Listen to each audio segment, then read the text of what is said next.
Thank you for joining us on Part-Time Theologians.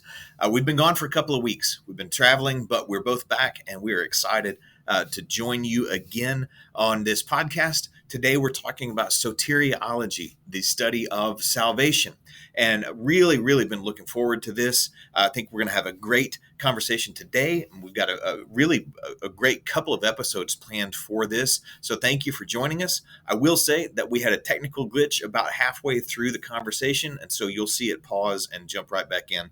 But we were able to complete the episode, and so thank you for joining us today.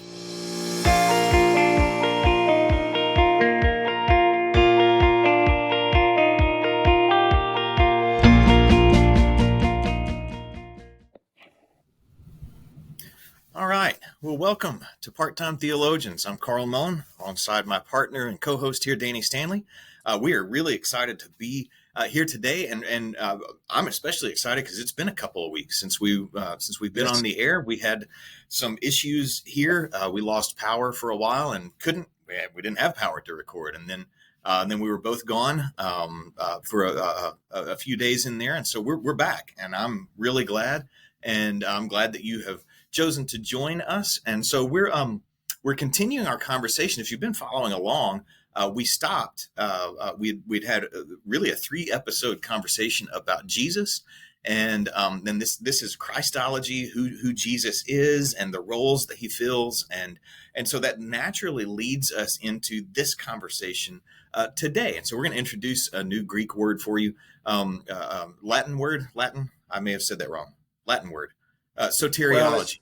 I'm getting they're connected. You have soterion. Is that what the Greek word is? I believe. Yes. Yeah. So I've got to get my vocabulary straight here. Soteriology, the study of salvation, where that comes from, who does it. And this is going to be I'm really excited. I've been looking forward to this conversation for a while. Because it's been a few weeks since we've been online, we may talk for a while. So just hang in there with us for a little bit. And we'll I think we'll have a good time with this. So let's just kind of dive into this idea. What is salvation? If you have been in or around Christian circles, there's some vocabulary and some language that you might have heard. Maybe you're used to that. Maybe you've never heard it before. And so we want to address some of those words before we kind of get into some text. We're going to spend a lot of time in the book of Romans, Paul's letter to the church in Rome, and then kind of see where that goes. And just to keep in mind our backgrounds of where we're coming from, we're both in the Reformed line of thought, coming out of the Reformation in the 16th century. And so that really colors the way that we think about salvation. Luther and Calvin and some of these other reformers really have influenced the way that we think. And so this is where we're coming from. So some of the language that we use, some of the terminology and the ways that we talk about salvation, that's going to be really where we kind of find ourselves lining up. So let's look at some of this vocabulary. And Danny, do you want to take us off? And then we'll I know you just started to take a drink of coffee. Sorry about that. He does have his Luther mug going there. Yeah. Since you mentioned it, I had to also flash my Luther nailed it mug. So my daughter graciously gave that to me. So in honor of Luther and his influence, and certainly I unashamedly, we're influenced as are all Protestants under the influence, and grateful to Luther for his work in the Protestant Reformation, although it didn't really, there's a little bit of a historical background in terms of when we talk about the Protestant Reformation and the influence of Luther and so forth. It's interesting to note that a lot of people were like, I don't believe like this and believe like that, but we all have the ties, and he did not start it, the revolution, or the Reformation. He didn't start it specifically addressing the church's viewpoints of salvation. That was just a part of a bigger picture of some of his grievances that he had against the church. And so that's another, maybe sometimes we'll do some historical podcasts, but that's evolved into, addressing, well, exactly what is, which which also brings us to our vocabulary question, and that in our day, there is a lot of, I think, confusion, maybe misunderstanding, maybe even misapplication of some of the vocabulary that circles around this. This is the core of what Christianity is all about. Is salvation, is about, so we use words like regeneration. So the Greek word, as Carl rightly pointed out, is soterion, but it refers to salvation. Well, that brings up a cajillion questions. Saved from what? Saved to what? Yeah. And also, but then we use another synonym. So these are all basically synonyms. So we use regeneration, okay, which would be closely tied to the idea of being born again, to be regenerated. Again, that's another form of expression for salvations, which we'll. I'm just saying this because we're going to use some of these terms interchangeably. Also, you might hear words about, or someone talking about being delivered, or someone being redeemed. We sing the old hymn, redeemed. We talk about justification and sanctification, and those two, theologically there are some differences there, but they still are tied to this study of salvation, of soteriology. So when we use these kind of words, we're going to use some of them interchangeably, and really, what if you sort of lump it in a bit of a nutshell? You could just say, what does it mean to be a Christian? Yeah. Because some people will say, well, I'm a Christian. When I say, well, are you a born again Christian? Well, biblically, you can't really distinguish and say, well, there are those that are Christians and those that are born again Christians. And, some may argue the point and want to get in detail and say, well, you could follow the teachings of Christ without being born again. Well, We'll talk about that too a little bit later on. But that's just an introduction to a little bit to our vocabulary. And I think it'll be good to lay that foundation that, okay, we're going to use some of these words interchangeably, but when we use them, we're meaning the same thing. Although I realize some circles of denominations and churches may try to, make some details, fine points about the differences, but we're going to use most of those terms interchangeably. Yeah, and I think that's important to note as well, because some of these words have been, I think, co-opted by political entities or different groups to either marginalize or to mock or something particular political groups, and that's unfortunate because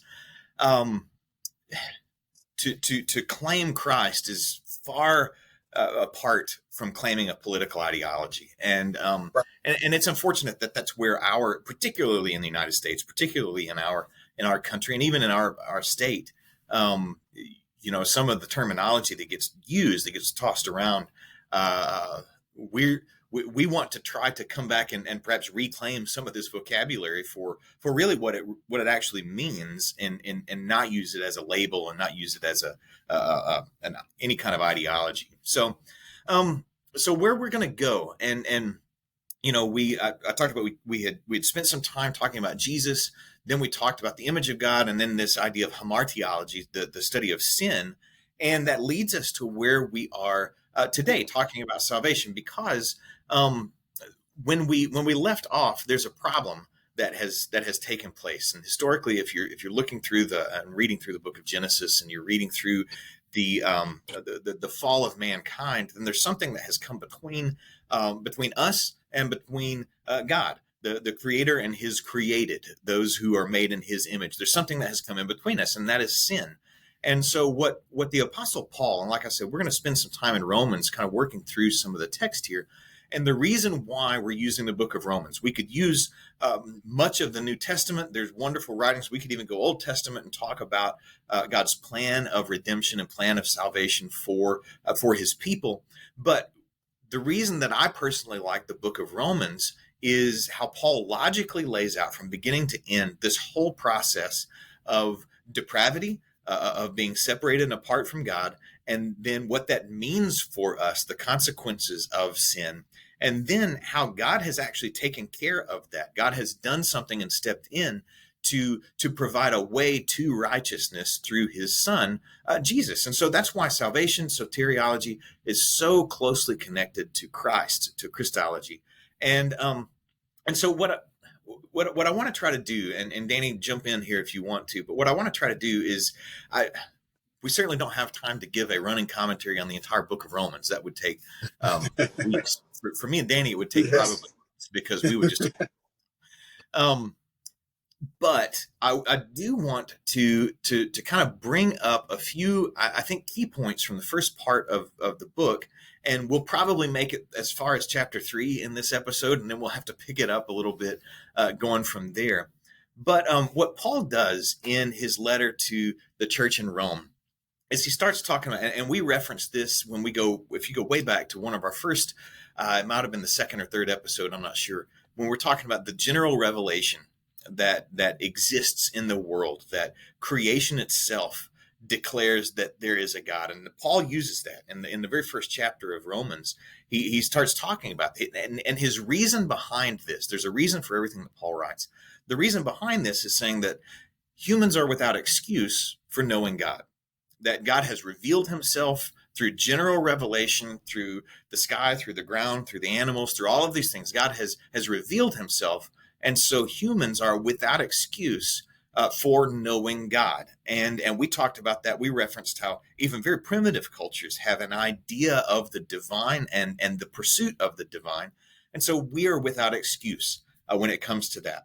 And then he says this one thing, and I'm not going to quote the verse, but he says that humans have exchanged the immortal God for images of God. And this word that comes out of that is idolatry. That instead of glorifying God, the one who created all of these things, we have pursued the things rather than pursuing God, and that is a direct result of the fall of man and of sin and the consequences of sin. And so I'm gonna bring up this one term, and we'll talk about it for a few minutes, and we may talk about it for more than a few minutes. But this idea, there's a theological concept, particularly in the in Protestantism, and specifically in the ideas of Calvinism and this Reformed doctrine of the total depravity of man, a total depravity of humans, that totally depraved, that we are completely and utterly separated from God. And I used the word utterly, which we'll probably have to talk about that a little bit as well. But total depravity of man. Danny, you want to kind of take that and yeah, and I might use the word thoroughly depraved, but because sometimes in people's minds, if you speak of total depravity, so right. you have images of Hitler or whatever, and it's not. We're not saying that everyone is as corrupt and evil as they can be. The term may sound like that, but that's not what we're referring to. We're just referring to the fact that the sin nature that we have by nature touches everything or in and around and about us, so that when you say you're totally depraved, it just means that even your best efforts, and you can back this up with scripture in Isaiah and other places, that even your best efforts to do something that's good in this world are tainted by the fact that you're a sinner. And right. So that gets into this is what's really fun about this particular topic. This is my little chasing rabbit, but it can be so controversial because of the fact of some of these topics are really hard to wrestle with, and this is just right off the bat, right? They're swinging. We come out swinging because some people are going to say, well, you're not born with a sinful nature. You're not, you become a sinner when at some point somebody takes your toy or something and you get mad and throw a fit or whatever, and you become aware of your, of this, and you're not really counted as a sinner until you are sinfully or until you're aware of your sinfulness. And this teaching teaches that the depravity of man is an inherent thing, that we are sinners by nature because we're human beings. All right. So sorry, we had a little technical issue there, but I think everything's back going. And so we'll try really part hard of the to pick problem back of up living out in the country. Yeah. Yeah. We'll see if we can pick up. Danny's going to try to remember exactly what he was saying right before we got cut off. Good luck with that. Yeah. So I know we're in total depravity, and Danny, you were talking about awareness and accountability and understanding sinfulness. So I'll let you kind of jump right back to that. Well, I don't know exactly where it cut off, but I was just making the point that, it is a controversial topic in our day, and I don't think it's really worth in at least in our podcast at this time, maybe getting into the question of where do babies go. It's like, okay, well, do all babies go to heaven, or we're not trying to address by saying that that we are born with a sinful nature, so that we're all by nature isolated, cut off, dead, spiritually dead. Again, some more vocabulary words from God. When we say that, we're not speaking in terms of, where do babies go? And again, I think we mentioned we're not talking about that that people in general are as evil and wicked as they can be. Obviously, there are some that are very, very wicked and some that are very good, morally good people, but still they're apart from Christ, or faith in Christ. And so we just wanted to address the fact that our sinfulness, our separation from God, is not just a matter of something that happened at some point in our life and we became a sinner or we became separated from God, but we were born like little angels, and then all of a sudden we made some bad choices and then we're separated from God. It's not that. We're born in a state of spiritual separation from God that's inherited from the Adamic, the fall of Adam and Eve, and by nature passed down throughout all mankind. Everybody who's living and breathing has this part of our nature that's sinful, that's spiritually dead to the things of God. So I want to. We can pick up from there. Yeah. So I'm actually going to jump right into the text here, because Paul is going to echo this idea that we've been talking about here. And so in Romans chapter 3, and it's in verse 10. Yeah, I mean, there's some lead up to that, but I'm going to start in verse 10, because he says, and this is Paul quoting, he says, "As it is written, none is righteous, no, not one. No one understands, no one seeks for God. All have turned aside. Together they have become worthless. No one does good, not even one. Their throat is an empty grave. They use their tongues to deceive. The venom of asps is under their lips. Their mouth is full of curses and bitterness. Their feet are swift to shed blood. In their paths are ruin and misery, and the way of peace they have not known. There is no fear of God before their eyes." Now, so Paul is, I mean, these are some pretty harsh words that Paul has that he's writing to this church, but he has a point. There's a reason that he's writing this, because what Paul is trying to do, what he's desperately trying to do, and I would echo that. I would say what we're trying to do as we're talking about this is to help you understand and really to help us remember of what who God is, that God is righteous, because here in verse 21 of that same chapter, he's going to say, so he's going to spend a little bit of time talking about the law at the end of that little passage there. And he says, now we know that this is verse 19. We know that whatever the law says, referencing the Old Testament laws, the laws of Moses, whatever the law says, it speaks to those who are under the law, so that every mouth may be stopped and the whole world may be held accountable to God. And then verse 20, for by works of the law, no human being will be justified in his sight, since through the law comes knowledge of sin. So what Paul is doing here, and it's helpful to know a little bit of his background, a little bit of his history. Paul was a Jewish man. He was in the group of the religious group called the Pharisees, who were they were very committed to studying the Old Testament, studying the Hebrew Bible. They were very committed to following the laws of Moses, really to the letter, and trying to keep that. And the reason, and I lost Danny again, we'll see if he comes back. And what they're trying to do is really live in a very strict sense, according to all of what God required so that they could be holy, so that they could be righteous. And so what Paul is saying here in chapter 3 is that no one has kept the law. In verse 20, he says, by the works of the law, no human being will be justified in God's sight, since through the law comes knowledge of sin. And so he's building a point here that no one apart from God is righteous. No one apart from God is sinless, that we as humans are all, and we use that term depraved, we as humans are all sinful and have been separated from God, and there's no way in the law that exists, and so there's no way that by doing good things, there's no way that by doing what is considered right, there's no way that we can make our way to God, that there's no way that we can become righteous. And so Paul is really working very hard to build a logical argument and leading us to this verse. And you may have heard this verse before, perhaps you haven't, but I want to read it right here, and then we'll kind of talk about this for a little bit, and we may shut this episode down and then pick up again, sure, continuing on after this idea. But let's spend a little bit of time right here, because he says this. And remember, Paul has spent two almost 3 chapters now building an argument up to this verse, and he says, "For all have sinned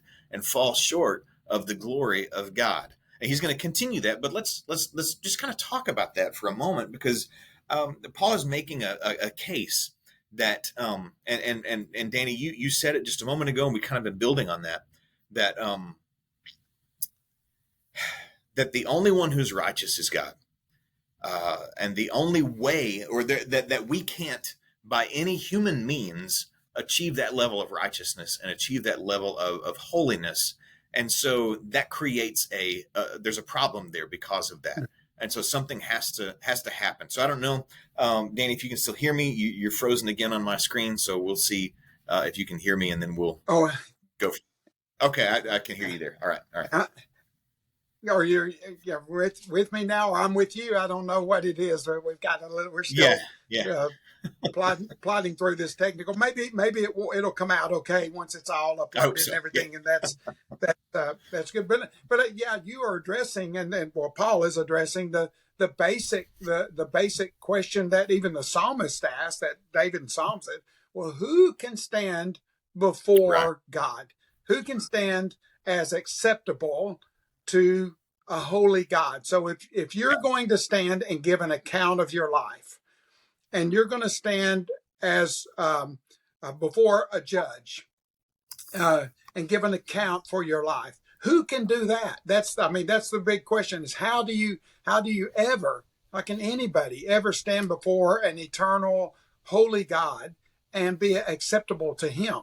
And that's the real question that Paul is trying to address here. And the answer is that as we'll move forward, apart from Christ, and that's nobody. And I like the way I'll add the way Paul further describes us in Ephesians 2, when he describes how we are apart from Christ. He says, "You were dead in your trespasses and sins." That you're dead. You're spiritually, there is no life in you, and in which you formerly walked according to the course of this world, according to the prince of the power of the air, great conversation of the spirit here. I don't know, Danny, if you can hear me or not right now. I know that we got, I don't see you anymore. I don't see you on my screen or hear you. So we'll have to, we may have to come back and try to do this one again. Because where we're trying to go with this, and what we're really trying to say as we're building this argument, as we're building this case, or really we're referencing Paul's argument.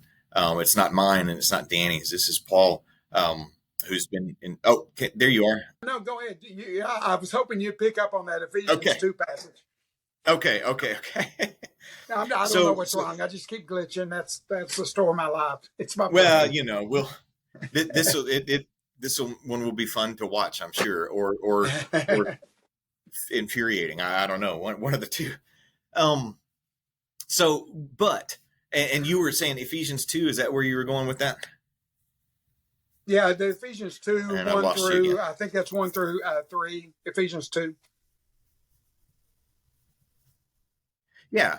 So, and let me I'll read this real quickly. It says, and you were dead. And so this is Paul writing to the church in Ephesus now. And you were dead in the trespasses of your sin, in which you once walked, following the course of this world, following the prince of the power of the air, the spirit that is now at work in the sons of disobedience, among whom we all once lived. Among whom we all once lived in the passions of our flesh, carrying out the desires of the body and the mind, and were by nature, children of wrath, like the rest of mankind. And then this, verse 4, says, but God, being rich in mercy, because of the great love with which he loved us, even when we were dead in our trespasses, made us alive together with Christ. By grace you have been saved. And so we departed a little bit from Romans there, but that was an important passage to read, because Paul is saying that apart from Christ, apart from Jesus, we can't come to know God. And back in our Romans passage, verse 24, so verse 23 said, we've all sinned, all have sinned and fall short of the glory of God. And then verse 24, and we are justified by his grace as a gift through the redemption that is in Christ Jesus. And then verse 25, whom God put forward as a propitiation by his blood to be received by faith. This was to show God's righteousness, because in his divine forbearance he had passed over former sins. In verse 26, it was to show his righteousness at the present time, so that he might be just and the justifier of one who has faith in Jesus. So it says that that God put forth Jesus as a propitiation by his blood, a propitiation for our sins. That somehow, some way, and perhaps it's mysterious. We don't really know. We've got some ideas, and we'll talk about that when we're looking at sacrifices and what that really can mean. But that Jesus was a propitiation for us, taking the place of us, that by his sin paid the price for, or I'm sorry, not his sin, his blood paid the price for our sin. And so that through Jesus' sacrifice, we can come to know God, that we can be brought into a relationship with God. We can share. He will wipe away our sins. So all of the sin that we've been talking about that can't be redeemed, that can't be covered over by our own following of the law, Jesus' blood washes that away. And even more than that, makes us righteous, brings us up to his level of righteousness. And Danny, you had disappeared from my screen again. I'm not sure what you heard of me say right there. And hopefully I said it right, and it picked all of that up. So I don't know if you want to comment on any of that real quickly. Well, I think this is, for this episode, and I don't know, we've had these technical problems. We'll have to kind of go through and clean it up maybe, but the main thing that we want to communicate, and this is what I think, we look at evangelist and evangelism, which again is another one of those terms, but it has to do with the sharing of the gospel, the sharing of this, good news of redemption and regeneration. Before you can really hear the good news, you've got to kind of hear the bad news. So we're talking about the bad news right now. And the bad news is that we are all, by nature, separated from God, under, even as Paul says in the Ephesians passage you read, under God's wrath by nature. Mm. And that's not a very good place to be. And you mentioned at the beginning of this episode, rightly so, we're looking primarily at Paul's breakdown of salvation using his letter to the Romans. But you could really, the whole Bible is a story of redemption. So you can go back to Adam and Eve, and you can pull out pictures and images of God's redemptive story from beginning to end. And so that's why we're taking so much time and trying to be so careful about this, is because this is what the Bible is all about. I mean, really, we need to get this right. I mean, because eternity is at stake here. And so we need to have this clear understanding that it's not just, we're not just basically good people that try our best and can expect, because of that, can expect God to give us a pat on the back and say, you weren't perfect, but that's good enough, and welcome to heaven. And so there's got to be something more. And I think even that's what so much of the world religions uh, teach, and people find out, is that with all of the doings of religious entrapments that you try to do to please God and to gain favor with God, you're still by nature, you haven't dealt with your sinful nature, all of the outward workings of that. And we'll talk in more towards that in the next episode or two, where we really get into what it means to be born again and what that looks like. But the bottom line is, by religious works and by making your own fig leaves. If you go back to the Adam and Eve analogy, it's like the first thing they did, what they were ashamed. They were ashamed. They knew they were guilty. They were like, okay, oh gee, this is not good. God's coming. We're afraid. We've got to stand before God. How are we going to do that? I got it. Let's cover ourselves with some fig leaves that are going to, wither up and dry. That's not going to be good. So, but then the rest of human history to this day, we continue to make fig leaves to try to somehow dress up our shamefulness towards God. So I think that's sort of my summary of this episode, is like all of the fig leaves, all of the sacrifices, all of the going out and doing good deeds and all. I mean, there's nothing wrong with, and we certainly, we encourage people to do good, to be nice, to be kind and all that. But you're not doing that in order to gain favor or a standing before God that is going to find you equal to his righteousness. And that's the point that Paul is making, is that you may be a decent person in general here on this world, on this planet, but when it comes to standing before holy God, you're going to come way short of that. Yeah. Yeah. And I think that's really the whole message of those, especially those first 3 chapters that, and even 4 that Paul is building here. And that's like Danny said, that's not the happiest news to hear. And, we have to recognize at some point that we are prideful, arrogant, wicked people, and that God is the one who saves, and he's the one who does the work of salvation. And we'll get into that. I don't want to take it really much more time here today, but he's the one who does the work of salvation. I don't do anything to save myself. And in fact, Paul used in Ephesians, and I'm sure we'll reference this a little bit more later on too. He said, you were dead. You were dead in your trespasses. You were dead in your sins. And, not to be insensitive at all, but dead people don't do anything. And, they don't. So God, there had to be an act of God to do something to bring me to life. And that's really where we're going to go in the next couple of episodes. So thank you for spending time and hanging out with us, even through the technical difficulties. And hopefully all of this gets loaded and you can hear what we're trying to say and hear really what our heart is. Because as much as we don't want to leave you with a depressed idea of who you are, it's helpful to start with the bad news before we can get into the good news.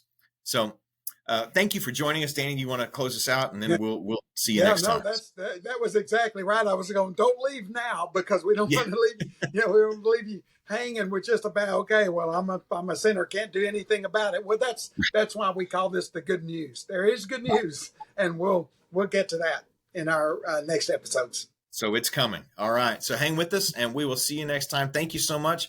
Carl Moan, my partner, co-host here, Danny Stanley. We are the Part-Time Theologians, and we will see you next time.